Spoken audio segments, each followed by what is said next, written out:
Assalamualaikum warahmatullahi wabarakatuh.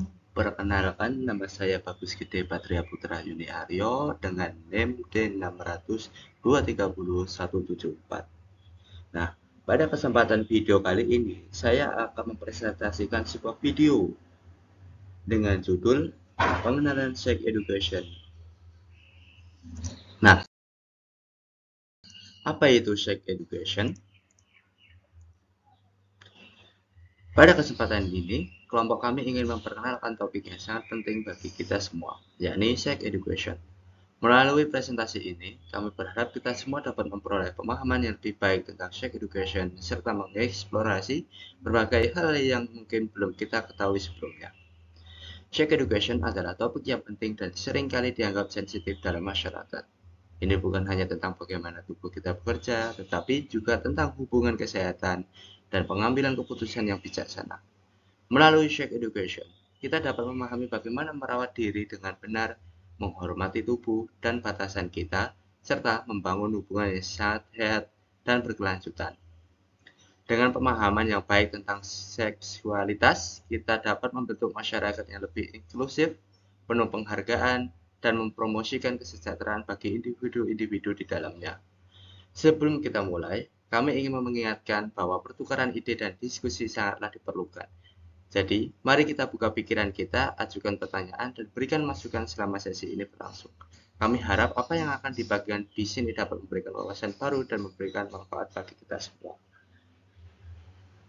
Untuk jauh lebih mengenal Sex Education, simak video tersebut.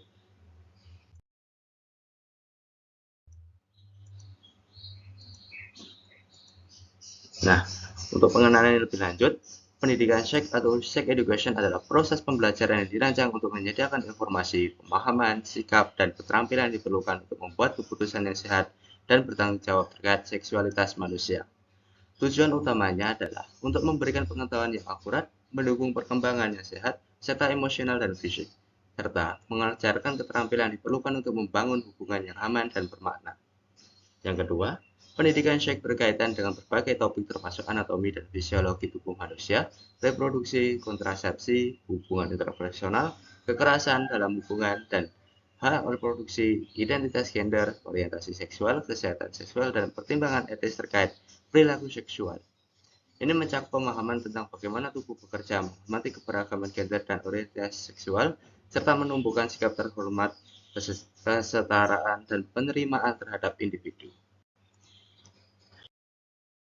Untuk lebih lanjut, dalam presentasi ini ada beberapa materi yang akan disampaikan.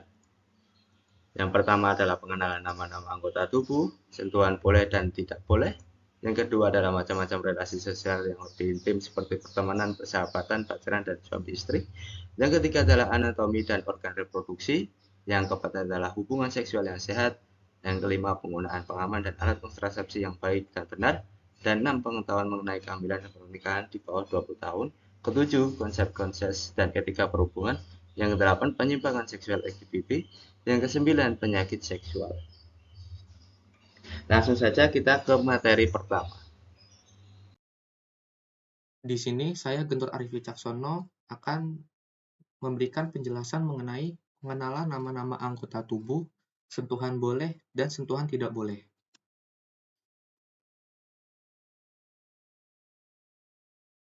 Bagian tubuh yang boleh disentuh oleh orang lain adalah dahi.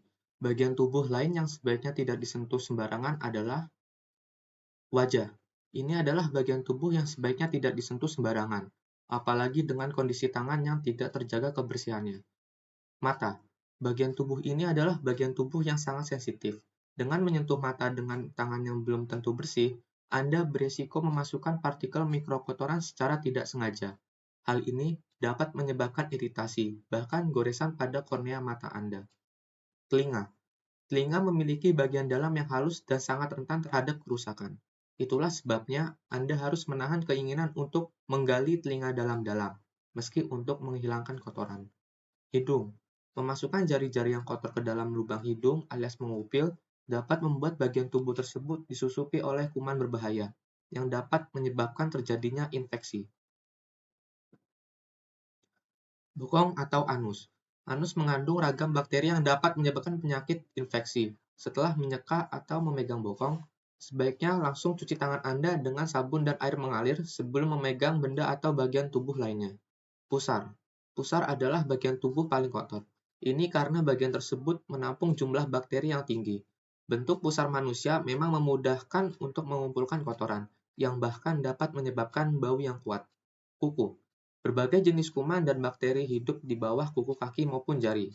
Parahnya, kuman tersebut sulit untuk bersih sepenuhnya, meski Anda telah mencuci tangan dengan sabun dan air mengalir secara berkala. Bagian tubuh yang harus betul-betul dijaga dan dirawat, tidak boleh disentuh atau disakiti orang lain adalah mulut, dada atau payudara, alat kelamin, dan pantat. Bagian-bagian tubuh tersebut tidak boleh disentuh atau disakiti orang lain karena bagian tubuh tersebut sangat pribadi. Macam-macam relasi sosial yang lebih intim.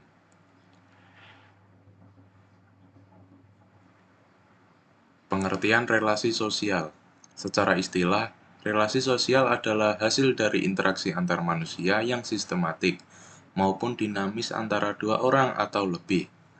Relasi sosial adalah hubungan atau interaksi yang terjalin antara individu atau kelompok dalam suatu masyarakat. Relasi sosial dapat terjadi dalam berbagai bentuk, baik secara formal maupun informal, dan melibatkan berbagai aspek dalam kehidupan masyarakat. Berikut macam-macam relasi sosial yang lebih intim, antara lain, pertama yaitu pertemanan. Pertemanan yaitu hubungan yang didasarkan pada kesamaan minat, nilai, atau kegiatan tertentu antara individu tanpa keterlibatan romantis. Yang kedua, persahabatan. Persahabatan di mana interaksi ini terjalin tanpa syarat sebab pihak-pihak yang berada di dalamnya menjalin koneksi atas kemauan sendiri dan individu-individu tersebut juga menikmati kehadiran satu sama lain. Seseorang yang memiliki hubungan persahabatan menandakan bahwa mereka memiliki kecocokan cukup tinggi dan bisa jadi hubungan Anda bersama sahabat lebih penting dibandingkan dengan pasangan atau keluarga. Yang ketiga, pacaran atau hubungan romantis, yaitu melibatkan kedekatan emosional, fisik, dan seringkali komitmen yang lebih tinggi antara dua individu yang memiliki ketertarikan romantik satu sama lain. Dan yang terakhir, suami istri atau hubungan perkawinan. Hubungan bersama pasangan terjalin karena adanya perasaan tertarik satu sama lain, sehingga menciptakan koneksi penuh, kedekatan, kepercayaan, keintiman, dan saling menghargai. Sama halnya dengan interaksi dua arah. Pasangan juga perlu membalas perasaan satu sama lain. Mereka juga perlu berkompromi dan saling mengerti satu sama lain, agar tercipta hubungan yang dapat bertahan dalam jangka waktu lama. Setiap pihak yang memiliki koneksi dengan pasangannya, pada umumnya terikat satu sama lain atau memiliki ikatan khusus. Setiap relasi manusia memiliki dinamika dan tingkat kedalaman yang berbeda, tetapi semuanya memiliki arti penting dalam kehidupan sosial manusia. Oke, perkenalkan nama saya Ahmad Fiandi dengan NIM D600230184. Di sini saya akan menjelaskan tentang anatomi dan organ reproduksinya pada sistem reproduksi manusia. Apa itu reproduksi? Reproduksi merujuk pada serangkaian proses biologis yang bertujuan untuk menghasilkan keturunan baru. Secara khusus, reproduksi manusia adalah pembentukan sel reproduksi yang disebut sel telur ovum pada wanita dan sel sperma pada pria. Ketika sel telur dan sperma bertemu dalam kondisi yang sesuai, proses pembuahan terjadi dan pembentukan embrio dimulai. Reproduksi manusia juga melibatkan pertumbuhan dan perkembangan janin di dalam tubuh wanita selama proses kehamilan. Yang pertama, organ sistem reproduksi pria. Yang pertama yaitu testis. Testis adalah sepasang kelenjar yang terletak di dalam kantong yang disebut skrotum. Organ sistem reproduksi ini berfungsi untuk memproduksi sperma dan hormon seks pria, terutama testosteron. Yang kedua, epididymis. epididymis adalah saluran yang meleleh di sekitar bagian belakang setiap testis, bagian dari sistem reproduksi pria, merupakan tempat sperma disimpan dan matang sebelum dikeluarkan selama ejakulasi. Yang ketiga, saluran ejakulasi. Saluran ejakulasi terdiri atas dari vas deferens, vesicula semifinalis, dan prostat. Vas deferens membawa sperma matang dari epididymis dan vesicula seminalis dan prostat. Pada kedua organ sistem reproduksi inilah ditambahkan cairan untuk membentuk air mani. Dan yang terakhir, penis. Penis adalah organ eksternal yang digunakan untuk mengirimkan sperma ke dalam vagina selama hubungan seksual, yang merupakan cara reproduksi manusia. Organ sistem reproduksi ini juga berperan sebagai saluran keluarnya urin dari tubuh. Untuk pembahasan materi selanjutnya adalah hubungan seksual yang sehat.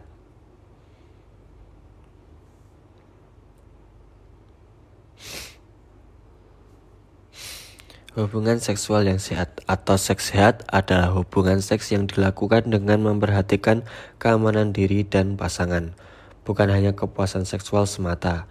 Dengan mempraktikkan seks sehat, Anda dan pasangan dapat terhindar dari infeksi menular seksual dan memperoleh manfaat seks secara maksimal. Melakukan seks sehat bukan berarti mengurangi atau menghilangkan kenikmatan seksual dengan pasangan. Sebaliknya, seks sehat dapat membuat Anda dan pasangan lebih menikmati keintiman tanpa khawatir akan resiko terkena penyakit. Berikut ini adalah tips hubungan seksual yang sehat. 1. Membersihkan diri sebelum berhubungan. Aktivitas seksual biasanya melibatkan ciuman dan sentuhan di berbagai bagian tubuh, terutama area kelamin. Oleh karena itu, Anda disarankan untuk membersihkan diri sebelum mulai berhubungan seks guna mencegah perpindahan kuman. Salah satu caranya adalah dengan mencuci tangan. Selain itu, Anda juga dianjurkan untuk membersihkan mulut dengan cara menyikat gigi dan berkumur sebelum dan sesudah berhubungan seksual. Kedua, menjaga kebersihan area kelamin. Menjaga kelamin agar tetap bersih sangat penting sebagai bagian dari seks sehat, terutama pada wanita yang lebih rentan terhadap infeksi saluran kemih. Hal ini karena letak saluran kemih sangat dekat dengan vagina. Untuk mencegah terjadinya kondisi tersebut, wanita dianjurkan untuk buang air kecil setiap selesai berhubungan. Mengeluarkan urin dapat membersihkan bakteri sekitar vagina. Basuh vagina dari depan ke belakang atau dari vagina ke arah anus. Membersihkan vagina dengan arah sebaliknya akan membuat bakteri yang berada di anus pindah ke vagina. Hindari menggunakan produk pembersih kewanitaan karena dikhawatirkan dapat membuat saluran kemih mengalami iritasi. Ketiga, menggunakan kondom. Kondom merupakan alat kontrasepsi yang efektif untuk mencegah penyakit menular seksual. Kondom juga berperan sebagai pelindung sehingga tidak terjadi interaksi antara sperma dan sel telur yang dapat menyebabkan kehamilan. Hubungan seks dengan menggunakan kondom bukan berarti benar-benar mencegah Anda dari penyakit menular seksual. Beberapa jenis penyakit seperti kudis, kutil kelamin, dan herpes genital masih bisa menular melalui kontak kulit. Meski demikian, memakai kondom tetap masih jauh lebih baik daripada tidak sama sekali. Untuk materi selanjutnya adalah penggunaan pengaman dan alat kontrasepsi yang baik dan benar. Di sini saya akan menjelaskannya. Sebelumnya, perkenalkan, nama saya Muhammad Raffi dengan NIM 6230183. Apa itu alat kontrasepsi? Alat kontrasepsi umumnya bisa kamu gunakan untuk mencegah kehamilan yang tidak kamu inginkan atau tidak memungkinkan. Misalnya, saat kondisi tubuh wanita tidak memungkinkan untuk hamil. Secara umum, kehamilan bisa terjadi saat ada pertemuan antara sperma dari pria dengan sel telur yang ada di rahim wanita. Alat kontrasepsi pun bisa mencegah hal tersebut. Penggunaan alat ini juga bertujuan untuk menghentikan produksi sel telur serta menghentikan penggabungan sel sperma dan sel telur yang telah dibuahi menempel pada lapisan rahim. Selain itu, ada juga jenis kontrasepsi yang juga bermanfaat untuk mencegah penularan penyakit seksual, contohnya seperti kondom.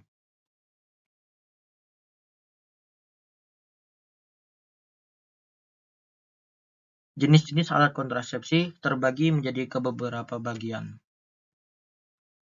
Kontrasepsi alami. Cara ini bisa kamu lakukan dengan menghitung masa subur wanita secara manual melalui perhitungan siklus menstruasi. Selanjutnya ada pil KB. Pil KB ini menjadi kontrasepsi yang paling banyak orang gunakan. Pil ini mengandung hormon estrogen dan progesteron yang berfungsi untuk mencegah terjadinya ovulasi. Selanjutnya ada kondom pria. Ini adalah alat yang perlu kamu pasang pada alat kelamin pria untuk mencegah masuknya sperma ke dalam vagina ketika sedang berhubungan intim. Selanjutnya ada suntik. Kontrasepsi ini berupa suntik terbagi menjadi dua jenis, yaitu KB suntik yang memiliki jangka waktu 3 bulan untuk mencegah terjadi kehamilan, dan KB suntik yang hanya bisa bertahan selama 1 bulan. Selanjutnya ada implan. Implan ini memiliki bentuk dan seukuran batang korek api, dan bisa kamu masukkan ke bagian bawah kulit. Biasanya pada lengan bagian atas, KB implan akan mengeluarkan hormon progesteron secara perlahan dan bisa mencegah terjadinya kehamilan hingga 3 tahun. Selanjutnya ada IUD. IUD merupakan singkatan dari intrauterine device, memiliki bentuk seperti huruf T. Alat KB ini bisa kamu pasang pada rahim untuk menghalangi sperma dan proses pembuahan. Manfaat menggunakan alat kontrasepsi. Yang pertama, bisa mengatur siklus menstruasi. Metode ini dapat membantu mengatasi masalah menstruasi seperti pendarahan yang berat, menstruasi tidak teratur, bahkan mengatasi gejala sindrom ovarium polikistik. Yang kedua, mengurangi rasa sakit menstruasi. Sekitar 31% wanita yang menggunakan pil KB merasakan adanya pengurangan nyeri haid. Mencegah jerawatan hormonal. Fluktuasi hormon seringkali memicu jerawat pil KB yang mengandung estrogen dan progesteron. Pil KB kombinasi merupakan obat jerawat yang paling efektif. Yang selanjutnya, mengurangi resiko kanker rahim. Manfaat jangka panjang menggunakan alat kontrasepsi hormonal yaitu mengurangi resiko kanker rahim. Wanita yang mengonsumsi pil KB mengkombinasi 50% lebih kecil kemungkinan terjadi kanker rahim. Mengurangi resiko kista ovarium. Dengan mencegah ovulasi, alat kontrasepsi hormonal dapat mencegah pembentukan kista di ovarium. Selain itu dapat mencegah bekas di kista agar tidak tumbuh lagi. Selanjutnya adalah mengelola endometriosis. Penggunaan alat kontrasepsi hormonal membantu karena memungkinkan kamu untuk melewatkan menstruasi. Penggunaan pil KB dan IUD yang berkelanjutan biasanya merupakan pilihan yang baik untuk menangani endometriosis. Yang terakhir, mengurangi resiko anemia. Beberapa wanita mengalami pendarahan yang berat selama menstruasi. Alat kontrasepsi hormonal dapat membantu dan melewatkan menstruasi, sehingga mencegah terjadi anemia yang berkaitan dengan menstruasi.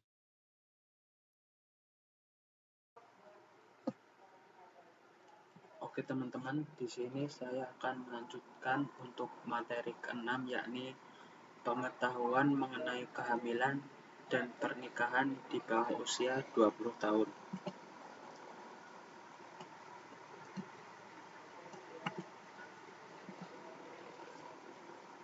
Sebagaimana yang kita tahu, masa remaja merupakan periode terjadinya pertumbuhan dan perkembangan yang pesat baik secara fisik, psikologis, maupun intelektual. Usia remaja biasanya memiliki rasa penasaran yang tinggi dan cenderung berani mengambil risiko atas apa yang dilakukannya. Contohnya seperti pernikahan usia muda.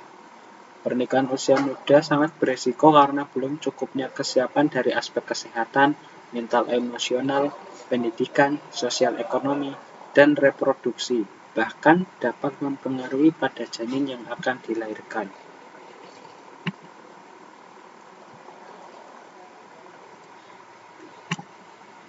Di sini kita akan sama-sama belajar tentang apa aja sih risiko-risiko kehamilan di bawah usia 20 tahun itu. Risiko yang pertama adalah berat bayi rendah. Berat badan lahir rendah atau yang biasa disingkat BBLR. Bayi BBLR akan tampak kecil dan kulitnya cenderung keriput. Bayi yang lahir dengan kondisi ini memerlukan perawatan ekstra berupa perawatan dalam inkubator hingga berat badan mencapai normal. Menurut penelitian dari The New England Journal of Medicine, bayi BBLR rentan mengalami gangguan saat proses belajar dan memiliki kemungkinan yang tinggi untuk mengalami sakit jantung serta diabetes di kemudian hari. Yang kedua di sini adalah resiko kelainan. Wanita yang lahir di usia muda dan tak mendapatkan dukungan dari keluarga dan pasangan biasanya tak mendapatkan perawatan yang memadai di masa kehamilannya. Contoh, tidak tercukupinya kebutuhan nutrisi bagi ibu dan janin, yang ujung-ujungnya bisa menyebabkan kelainan atau cacat bawaan lahir. Untuk selanjutnya adalah resiko preeklamsia meningkat. Apa sih preeklamsia itu? Preeklamsia merupakan komplikasi pada kehamilan yang ditandai dengan tekanan darah tinggi dan kerusakan organ. Berdasarkan penelitian, wanita hamil yang terkena tekanan darah tinggi amat beresiko mengalami preeklamsia. Ingat, preeklamsia merupakan kondisi medis serius yang bisa mengancam keselamatan ibu dan bayi. Oke, selanjutnya resiko kematian ibu dan bayi. Menurut data yang kita dapat, setidaknya ada sekitar 50.000 remaja perempuan di usia 15-19 tahun yang meninggal tiap tahun pada masa kehamilan atau proses persalinan. Umumnya, kejadian ini terjadi di negara-negara berkembang. Mirisnya lagi, sekitar 1 juta bayi yang lahir itu meninggal sebelum usianya mencapai 1 tahun. Menurut ahli, bayi yang lahir dari ibu di bawah usia 18 tahun, 60% lebih berisiko meninggal sebelum usianya 1 tahun. Next, untuk resiko selanjutnya adalah depresi. Depresi pasca lahir juga sering menyerang perempuan hamil di bawah usia 20 tahun.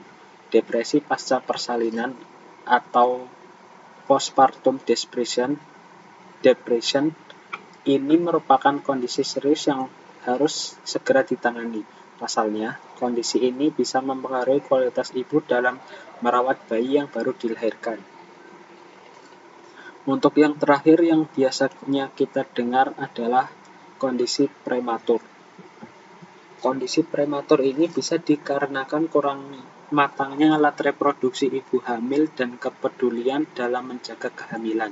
Selain itu, kurangnya nutrisi juga bisa membuat janin berhenti tumbuh sebelum dilahirkan dan rentan memicu bayi prematur. Untuk resiko-resiko yang tadi itu, memang tidak semua kehamilan di usia muda pasti beresiko. Namun, lebih baik mencegah hal-hal yang tidak diinginkan.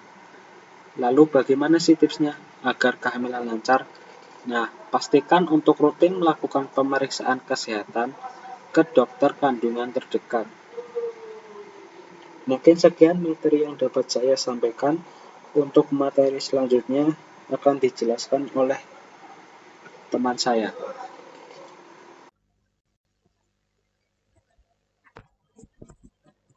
Konsep konsen dan etika berhubungan.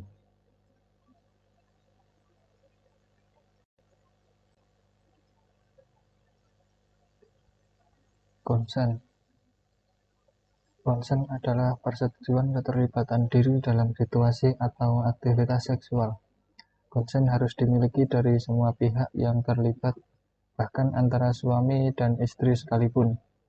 Jika salah satu pihak keberatan atau tidak memberikan persetujuan, maka pihak lain tidak boleh memaksakan aktivitas tersebut. Aktivitas seksual hanya boleh dilakukan setelah pihak yang terlibat memberikan persetujuan terhadap aktivitas tersebut. Pasalnya, jika tidak memiliki konsen, maka tindakan tersebut tergolong pelecehan atau kekerasan seksual.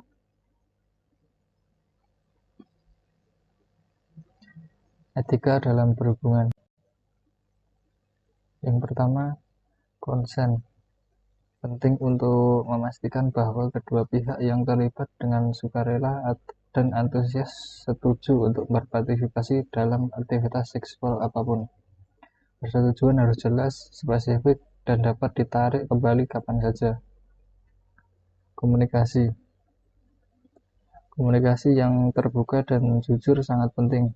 Kedua pihak harus mendiskusikan keinginan, batasan, dan harapan mereka untuk memastikan bahwa kedua belah pihak mempunyai pemikiran yang sama. Dan rasa hormat. Perlakukan pasangan dengan hormat. Penting untuk memahami dan menghormati batasan satu sama lain. Keamanan. Prioritaskan praktik yang aman dan konsensual untuk melindungi kesejahteraan fisik dan emosional kedua pihak yang terlibat. Hal ini termasuk melakukan hubungan seks yang aman dan mengambil tindakan pencegahan yang diperlukan. Dan privasi. Hormati privasi pasangan dan jaga kerahasiaan. Berbagi informasi pribadi tanpa persetujuan dapat merupakan pelanggaran kepercayaan. Edukasi. Pengetahuan tentang kesehatan seksual, kontrasepsi, dan persetujuan. Pengetahuan ini dapat berkontribusi pada pendekatan hubungan seksual yang lebih sehat dan etis. Untuk materi yang selanjutnya yaitu penyimpangan seksual LGBT oleh saya, Zaan Warahori Mahdi, dengan NIM D600-23190. Pengertian LGBT. LGBT yaitu penyimpangan orientasi seksual yang dilakukan oleh sekelompok orang. Pelaku LGBT memiliki orientasi seksual yang dianggap menyimpang atau abnormal yang oleh sebagian orang dianggap sebagai penyakit. Banyak yang mengira bahwa LGBT itu tidak berkembang atau tidak ada di lingkungan masyarakat Indonesia. Namun realitanya LGBT terus berkembang di masyarakat, khususnya di kota-kota besar di Indonesia.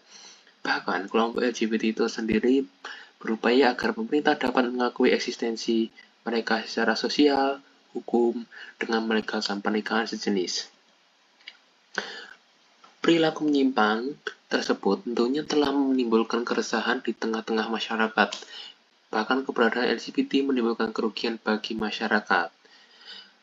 Bagaimana tidak, kelompok LGBT ini terus berjuang untuk mendapatkan pengakuan atas eksistensi mereka sebagaimana terjadi di beberapa negara maju seperti Amerika Serikat yang melegalkan perkawinan sesama jenis yang jelas-jelas bertentangan dengan nilai-nilai dan norma-norma yang hidup di tengah masyarakat Indonesia. Harus diakui bahwa LGBT merupakan suatu fenomena atau gejala sosial karena telah bertentangan dengan norma-norma dan nilai-nilai baik itu agama, budaya, maupun nilai-nilai Pancasila sebagai dasar falsafah hidup bangsa. Dari sudut pandang agama, yaitu agama Islam, istilah LGBT telah ada sejak dahulu kala, sejak pada masa Nabi Nuh alaihi salam.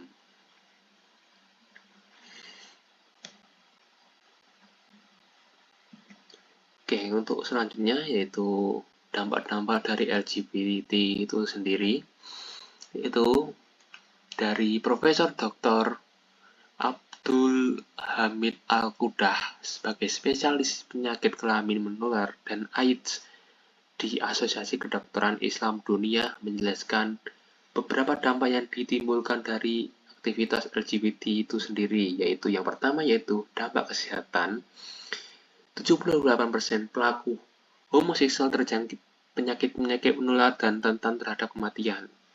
Rata-rata usia laki-laki yang menikah adalah 75 tahun, sedangkan rata-rata usia gay atau homoseksual itu adalah 42 tahun dan menurun menjadi 39 tahun jika menjadi korban AIDS. Serta rata-rata usia wanita yang bersuami dan normal adalah 79 tahun, sedangkan rata-rata usia lesbian adalah 45 tahun. Yang selanjutnya yaitu dampak sosial. Seorang gay akan sulit mendapatkan ketenangan hidup karena selalu bergonta-ganti pasangan. Penelitian seseorang mengatakan, seorang gay mempunyai pasangan antara 20-106 orang per tahunnya, sedangkan pasangan zina sejati tak lebih dari 8 orang seumur hidupnya. Sebanyak 43% seorang gay yang ditata dan diteliti menyatakan bahwa seumur hidupnya melakukan homoseksual dengan 500 orang. Wow, banyak sekali. 28% melakukan dengan lebih dari 1.000 orang, 79% melakukan dengan pasangan yang tidak dikenal, 70% hanya merupakan pasangan kencan satu malam. Berdasarkan penelitian itu, melegalkan pasangan LGBT dalam ikatan pernikahan pada hakikatnya adalah tindakan yang sangat sia-sia. Oke, yang selanjutnya yaitu dampak dari pendidikan. Peneliti membuktikan bahwa pasangan homo menghadapi permasalahan putus sekolah 5 kali lebih besar daripada siswa normal karena merasakan ketidakamanan dan 28% dari mereka dipaksa meninggalkan sekolah. Seperti perundungan, dibully. Ya, benar. Harus dibully itu, nggak baik. Selanjutnya yaitu dampak keamanan. Kaum homoseksual menyebabkan 33% pelecehan seksual pada anak di Amerika Serikat. Padahal populasi mereka hanya 2% dari keseluruhan penduduk negara itu. Hasilnya yaitu hukum dan cara menghindari LGBT dalam Islam sendiri. Itu seperti hadis riwayat Imam Tirmizi, Imam Hasnan 1059 sampai 1182 dalam Subul Salam mengatakan ada 4 pendapat tentang hukuman bagi pelaku homoseksual itu sendiri. Yang pertama yaitu dihukum dengan had zina, yaitu dirajam bagi musan dan dijilid bagi yang goiru musan. Yang kedua yaitu dihukum baik pelaku maupun objek, baik musan maupun goiru musan. 3 yaitu dibakar dengan api. Ya, fun fact, api dibunuh dengan api itu sangat menyakitkan baik pelaku ataupun objeknya. Ini adalah pendapat dari para sahabat Rasulullah Shallallahu Alaihi Wasallam. Yang keempat yaitu dilempar dari tempat yang tinggi dengan kepala di bawah kemudian dilempari batu dengan pendapat ini adalah pendapat dari Abdullah bin Abbas radhiyallahu anhu.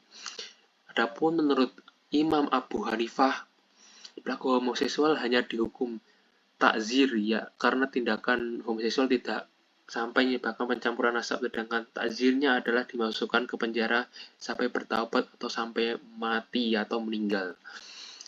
Ya, berdasarkan dari yang di atas, Islam memandang perilaku LGBT bukanlah penyakit atau genetik, tapi merupakan tindakan kejahatan. Islam menyebutkan pelakunya dengan sebutan yang sangat buruk, antara lain al-mujrimun, para kriminal, al-musidun, pelaku kerusakan, al-zalimun, orang yang menganiaya diri. Apa yang dinyatakan di Al-Quran ini adalah benar. Seperti halnya yang diberitahu oleh Susan Corhan, seorang psikologi dan ahli epidemiologi dari Universitas California. Berkata tidak masuk akal memasukkannya ke dalam buku dan berkata ini adalah penyakit jika tidak ada bukti bahwa itu adalah penyakit. Oke, ini adalah beberapa hal yang dapat mencegah kejahatan yang sangat membahayakan ini. Islam memberikan beberapa ketentuan, yaitu yang pertama, merendahkan pandangan atau menundukkan pandangan, berpakaian yang menutup aurat, perbanyak puasa sunnah, memisahkan tempat tidur anak ketika sudah berumur sekiranya 10 tahun, menghindari perilaku wanita yang menyerupai pria atau sebaliknya, sikap tomboy wanita dan lemah gemulai seorang pria dilarang dalam Islam, memilih teman pergaulan dan menghindari pergaulan bebas, dan mewujudkan keluarga harmonis yang penuh ketenangan dan diliputi kasih sayang, dan rajin dalam beribadah terutama sholat dan membaca Al-Quran. Penyakit ini bisa disebabkan oleh virus maupun bakteri. Penyakit yang diakibatkan oleh virus yang pertama yaitu Human Papillomavirus atau HPV. Infeksi ini disebabkan oleh virus HPV. Virus HPV dapat menular melalui kontak langsung atau hubungan seksual dengan si penderita. Pada perempuan, virus HPV dapat menyebabkan kutil kelamin hingga kanker leher rahim atau kanker serviks. Yang kedua, penyakit HIV. HIV disebabkan oleh Human Immunodeficiency Virus yang menyerang sistem kekebalan tubuh. Virus ini bisa menyebar melalui hubungan seksual tanpa kondom, berbagai penggunaan alat suntik, transfusi darah, atau persalinan. Jika dibiarkan tidak terobati, virus ini dapat berkembang menjadi AIDS. Yang ketiga, hepatitis B dan C. Penyakit ini disebabkan oleh virus hepatitis yang dapat mengakibatkan gangguan hati kronis hingga kanker hati. Virus ini ditemukan dalam darah atau cairan tubuh penderita. Virus ini bisa menular melalui jarum suntik yang dipakai bersama atau transplantasi organ. Kemudian yang keempat yaitu herpes genital. Herpes genital disebabkan oleh infeksi virus herpes simplex atau HSV. Virus ini bersifat tidak aktif atau bersembunyi di dalam tubuh tanpa menyebabkan gejala. Penyebaran virus terjadi melalui kontak langsung dengan pasangan yang telah terinfeksi. Kemudian penyakit yang diakibatkan oleh bakteri. Yang pertama, sifilis atau raja singa. Penyakit ini disebabkan oleh bakteri Treponema pallidum. Penyakit ini menimbulkan luka di area kelamin atau mulut. Seseorang dapat tertular sifilis jika kontak dengan luka tersebut. Yang kedua, gonore atau kencing nanah. Gonore disebabkan oleh bakteri Neisseria gonorrheae. Bakteri ini dapat menyebar ke bagian tubuh lain melalui aliran darah.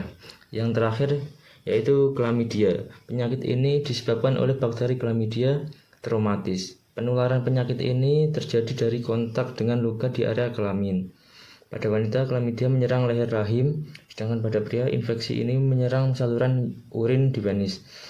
Chlamydia juga merupakan penyebab utama radang panggul dan kemandulan pada wanita selain gonore. Sekian presentasi dari kami. Jika ada pertanyaan, tulis di kolom komentar. Terima kasih. Wassalamualaikum warahmatullahi wabarakatuh.